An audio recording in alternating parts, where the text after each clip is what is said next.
Bonjour à tous, c'est Paltam pour vous présenter un nouveau sapin en sucette sur une idée peut-être bancale que j'ai eue, mais bon, qui vaut la peine peut-être d'être présentée, à savoir que le réchauffement climatique, euh, c'est un problème non négligeable, bien sûr.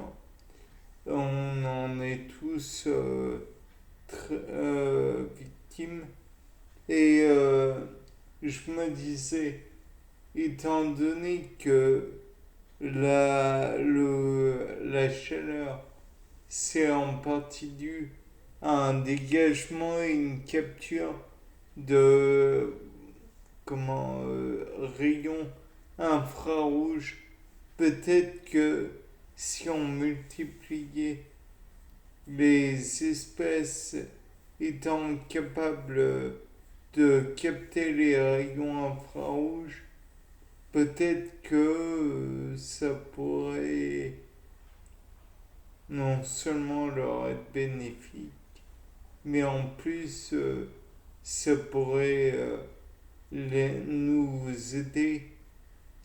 Donc je ne sais pas, mais toujours est-il que dans un arbre, les feuilles, bon, elles ont déjà la chlorophylle pour capter les rayons, euh, rayons de bon nombre du spectre visible. Mais est-ce que si on augmentait la présence des infrarouges dans l'écorce, ça pouvait faire du bien, encore une fois, à l'atmosphère, quoi. Je ne suis pas sûr tout à fait de ce que je raconte, mais après tout, on est dans un sapin en sucette.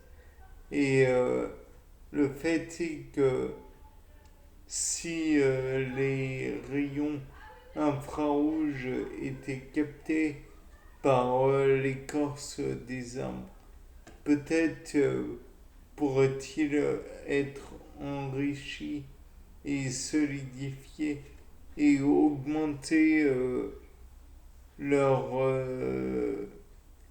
corm, corm, cormus et donc ainsi stocker encore plus de carbone.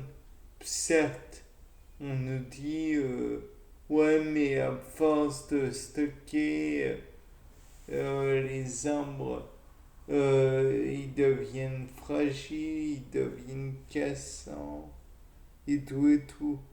Bon, j'avoue que ce serait peut-être dommageable. Peut-être aurait-il besoin d'autre chose que du carbone pour se solidifier. Peut-être aurait-il besoin de, je ne sais pas, d'autres minéraux pour eux-mêmes solidifier ou leur donner plutôt de la souplesse. Après tout, comme on le voit ou on lit plutôt dans la fable de La Fontaine, le roseau et le chêne, le roseau plie mais ne rompt jamais. Donc peut-être que en leur donnant plus de souplesse, peut-être que ça leur permettrait de supporter les intempéries et les souffles de vent, les tornades et tout et tout. de plus en plus courantes, de plus en plus violentes, de plus en plus terribles et présentes. Et pour ça, on sait que, par exemple, dans le latex des, du, de l'EVA, je crois, oui, de l'EVA, il y a du caoutchouc, ou du moins il y a une substance caoutchouteuse qui ne demande qu'à être souple. De plus, si on peut relever une chose, c'est que Monsieur Gaudière, oui, c'est autre chose que des... Enfin bref, des objets en caoutchouc qui permettent de faire vroom vroom sur la route. S'il y a une chose que l'on peut retenir de Goodyear, c'est qu'il a fait un procédé qui est la galvanisation, sans entrer dans les détails, puisque je ne suis pas sûr de les manipuler correctement. Il faut savoir que lui, si j'ai à peu près bien compris, il a fait cuire du caoutchouc avec du soufre et l'a refroidi brutalement, ce qui aurait conféré au caoutchouc une souplesse qu'il n'aurait pas eu habituellement. Donc, ce qui permettrait peut-être dans le cas des, comment dire, des arbres, de leur donner une certaine souplesse, c'est qu'il y ait un genre de galvanisation. De plus, peut-être que les arbres pourraient euh, capter le soufre qui est en quantité non négligeable dans l'atmosphère.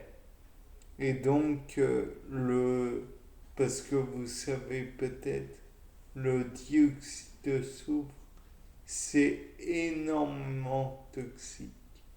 De plus, il faut le dire, ça peut être responsable des pluies acides.